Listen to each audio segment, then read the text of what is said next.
Hello everyone, welcome back to our YouTube channel. हम लोग RPSC assistant professor एबीएसटी का 2021 का पेपर 2 डिस्कस कर रहे थे। तो बिना देर किए चलिए हम लोग स्टार्ट करते हैं। हमारा क्वेश्चन है composition scheme is not applicable on. Composition scheme किस पे एप्लीकेबल नहीं होती है? Dealers making inter state supply, जो लोग इंटर स्टेट सप्लाई करते हैं उन डीलर्स पे। Dealers of alcoholic liquor for human consumption, alcoholic liquor में डील करने वाले लोगों पे। मैन्युफैक्चरर ऑफ पान मसाला लोगों के मैन्युफैक्चरर पे, या फिर ऑल ऑफ द अबव पे। तो कंपोजिशन स्कीम जो होती है वो स्मॉल टैक्स पेयर्स के लिए एक स्कीम है जो जीएसटी पेमेंट को थोड़ा सा सिंपल करती है। और ये जो स्मॉल टैक्स पेयर, इनका जो टर्नओवर है 1.5 करोड़ से कम होना चाहिए, तो भी वो लोग इस स्कीम का फ़ायदा उठा सकते हैं। और इसमें क्या होता है, उनका जो टर्नओवर का एक फिक्स्ड परसेंटेज होता है, उसी परसेंटेज पे उन्हें जीएसटी पे करना होता है।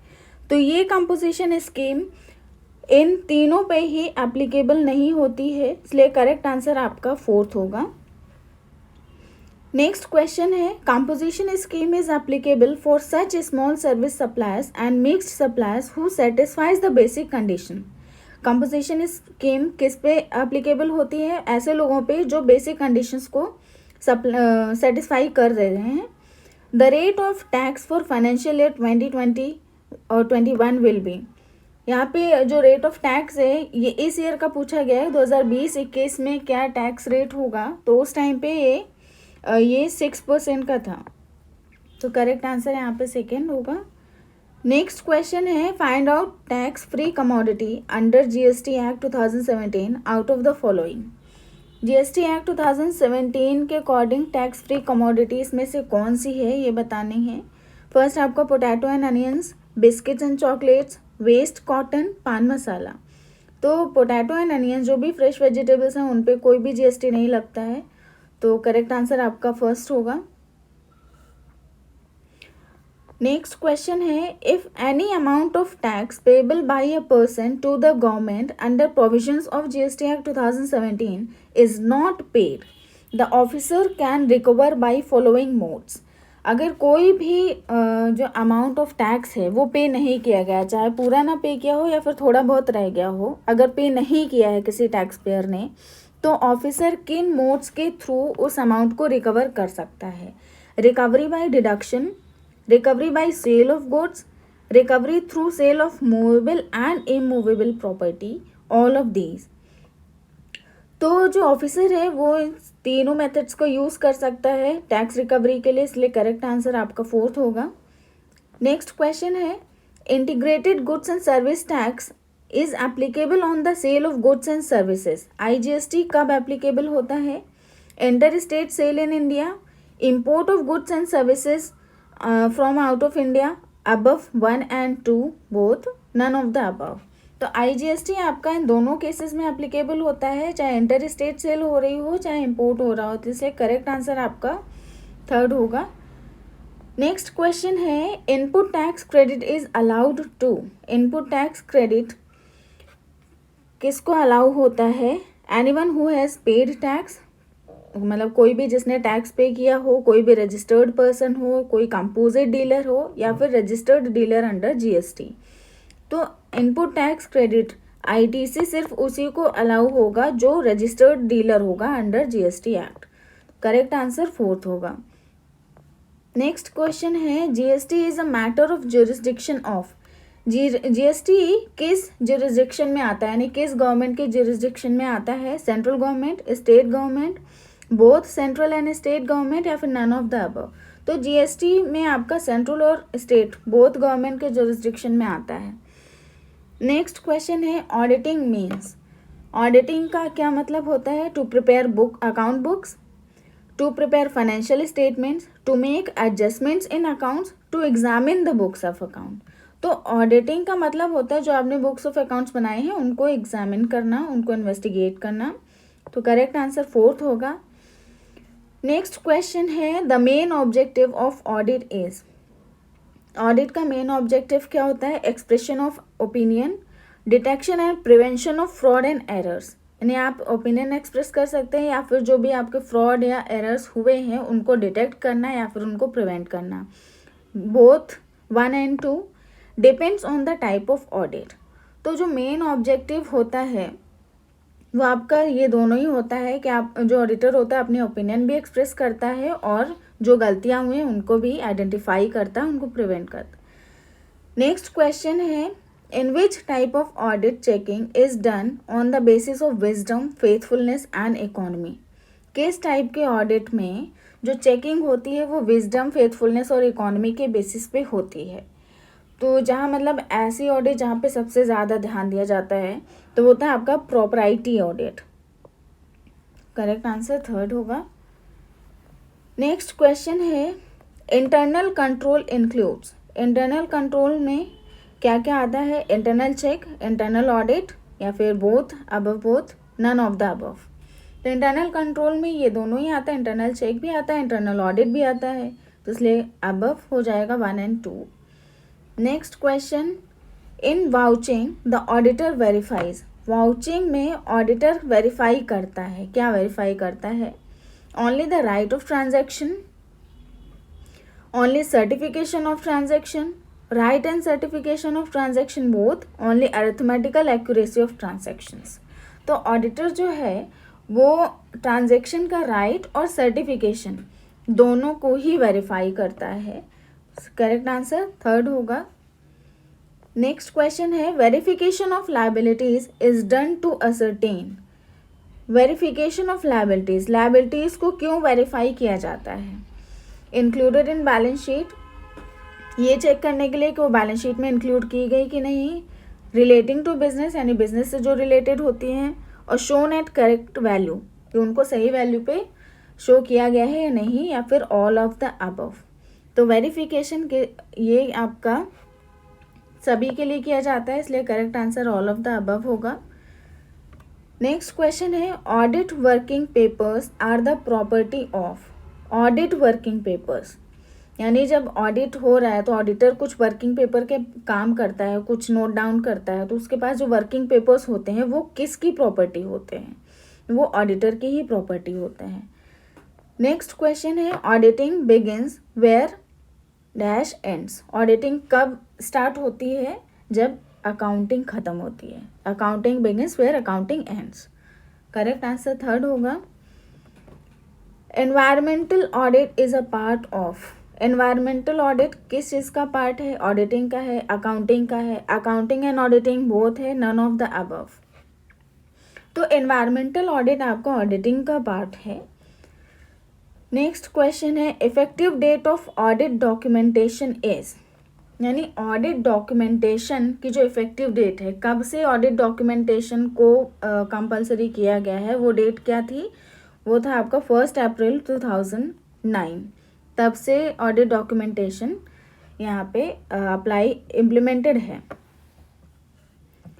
नेक्स्ट क्वेश्चन है, the liability of the auditor to submit audit report of a company is stated under which section of the companies act 2013. Companies act 2013 के अंदर किस सेक्शन में ये कहा गया है कि जो ऑडिटर है उसकी लायबिलिटी बनती है कंपनी की ऑडिट को रिपोर्ट देना, मतलब ऑडिट रिपोर्ट को देना. तो उसकी ये लायबिलिटी किस सेक्शन के अंदर डिसाइड की गई है? तो ये आपका section 143 of companies act 2013. Next question है, according to section 2 subsection 40 of companies act 2013 following statement is not included in financial statements of a company. इनमें से कौन सा स्टेटमेंट है जो फाइनेंशियल स्टेटमेंट्स में नहीं इंक्लूड किया जाएगा? Balance sheet of financial year ending, statement of profit and loss of financial year, cash flow statement of financial year, fund flow statement of financial year. तो इस एक्ट के according आपका balance sheet, PL statement और cash flow statement, ये तीनों आपका financial statements में include होते हैं. Fund flow statement financial statement नहीं है. करेक्ट आंसर फोर्थ होगा. नेक्स्ट क्वेश्चन है, restriction on issue of share at discount is not applicable according section 53 of companies act 2013. यानी सेक्शन 53 के अकॉर्डिंग अगर आप शेयर को डिस्काउंट में इशू कर रहे हैं, एट डिस्काउंट रेट पे इशू कर रहे हैं, तो उस पर रिस्ट्रिक्शन जो है कि आप नहीं इशू कर सकते हैं, ये किस शेयर पे नहीं एप्लीकेबल होता है? इक्विटी शेयर पे, preference share, sweat equity shares, या फिर ऑल ऑफ द अबव। तो ये जो रेस्ट्रिक्शन है ये इक्विटी शेयर पे स्वेट इक्विटी शेयर्स पे एप्लीकेबल नहीं होता है। स्वेट इक्विटी शेयर्स ही वही होते हैं जो जो कंपनीज के एम्प्लॉयज़ होते हैं उनके डायरेक्टर्स को डिस्काउंटेड रेट पे ही इशू करते हैं, उन पे कर सकते हैं, तो इसलिए इस पे ये रिस्ट्रिक्शन अप्लाई नहीं होता है। Next question, in which section of companies act 2013 provisions of appointment of first auditor are given? यानी फर्स्ट ऑडिटर के अपॉइंटमेंट के जो प्रोविजंस है वो कंपनीज एक्ट 2013 के किस सेक्शन में दिए गए हैं? ये आपके सेक्शन 139 में ही दिए गए हैं। Next question, a statutory auditor has a right of access at all times to. एक स्टैट्यूटरी ऑडिटर के पास राइट होता है कि वो किसी भी टाइम एक्सेस कर सकता है किस चीज़ को? Only books of accounts of the company, केवल बुक्स ऑफ अकाउंट्स को, only books of accounts and documents of the company, यहाँ पे बुक्स ऑफ अकाउंट्स और डॉक्यूमेंट्स दोनों का एक्सेस कर सकता है, books of accounts, documents and vouchers of the company, books of accounts, documents और वाउचर्स को, नोटिसेस एंड डॉक्यूमेंट्स को। तो स्टैट्यूटरी ऑडिटर के पास ये राइट होता है कि वो किसी भी time books of accounts, documents और वाउचर्स कंपनी के उनको एक्सेस कर सकता है, उसके पास फुल राइट होता है। नेक्स्ट क्वेश्चन है, which of the following statement is not true regarding continuous audit? Continuous audit के रिगार्डिंग इसमें से कौन सा स्टेटमेंट ट्रू नहीं है? It may be carried out on daily basis, ये हर दिन किया जा सकता है। इट इज़ एक्सपेंसिव होता है। A detailed checking of accounts is possible, accounts की डिटेल चेकिंग होती है। It is needed when the organisation has a good internal control system, इसकी ज़रूरत तब होती है जब ऑर्गेनाइजेशन का इंटरनल कंट्रोल सिस्टम बहुत अच्छा होता है। तो ये स्टेटमेंट आपका यहाँ पे इस कंटिन्यूस ऑडिट के लिए सही नहीं है, इसलिए करेक्ट आंसर यही होगा। यहाँ पे गुड नहीं होना चाहिए। कंटिन्यूस ऑडिट की हमें ज़रूरत तब पड़ती है जब इंटरनल कंट्रोल सिस्टम बेकार होता है। नेक्स्ट क्वेश्चन है, balance sheet audit does not include. Balance sheet audit में क्या चीज़ इंक्लूड नहीं होता है? Routine checks, checking of adjustment entries, verification of assets and liabilities, verification of income and expense accounts related to assets and liabilities. तो balance sheet audit में routine checks नहीं होता है, ये एक डेट पे बनती है तो उसको रूटीन चेक्स नहीं कर सकते बैलेंस शीट ऑडिट में, बाकी सब यहाँ पे इंक्लूड होते हैं। Next question, basic purpose of auditing covers. Auditing का बेसिक पर्पस क्या है या फिर क्या क्या चीज़ें कवर करता है? Validity of accounting data, accounting data valid है या नहीं इस चीज़ को चेक करना। Adherence to accounting principles, accounting principles को मानना, उनके अकॉर्डिंग चलना। Authenticity of books of accounts, books of accounts की ऑथेंटिसिटी को चेक करना। All of the above. तो ऑडिटिंग का पर्पस ही यही होता है कि जो भी डेटा है उसको वैलिडेट करना और उनकी ऑथेंटिसिटी चेक करना, तो इसलिए करेक्ट आंसर आपका ऑल ऑफ द अबव हो जाएगा। नेक्स्ट क्वेश्चन है, final product of every statutory auditor is.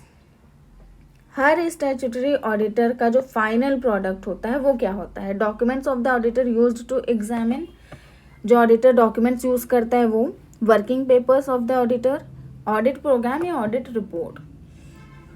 तो ऑडिट रिपोर्ट होता है फाइनल प्रोडक्ट। जब पूरी ऑडिट खत्म हो जाती है तो फाइनली जो ऑडिटर होता है वो एक रिपोर्ट देता है, ऑडिट रिपोर्ट, वही फाइनल प्रोडक्ट होता है। नेक्स्ट क्वेश्चन है, which statement from the following statement is wrong. इनमें से कौन सा स्टेटमेंट गलत है? Auditor is not an insurer, auditor insurer नहीं होता है, सही है। To give advice is not duty of an auditor, advice देना ऑडिटर की ड्यूटी नहीं होती है, हाँ ये भी ठीक है। Duty of an auditor is to give information, auditor की ड्यूटी क्या होती है? इन्फॉर्मेशन देना होता है, ये भी ठीक है। Auditor is liable to give compensation, auditor को कंपनसेशन देना होता है, ये गलत है। करेक्ट आंसर आपका फोर्थ होगा। Next question, which is not the duty of company auditor on the basis of court decisions. Court decisions के अकॉर्डिंग ऑडिटर की कौन सी ड्यूटी नहीं होती। ऑडिटर शुड बी ऑनेस्ट, उनको ऑनेस्ट होना चाहिए, ये तो होती है। Auditor should check substantial accuracy, auditor को जितने भी एक्यूरेसी हो सबका चेक करना चाहिए, ये भी ठीक है। Auditor should work as a watchdog and not as a bloodhound, auditor को एक वॉच डॉग की तरह काम करना चाहिए, मतलब उसे चीज़ें देखनी चाहिए, अटैकिंग मोड में नहीं होना चाहिए, ये भी ठीक है।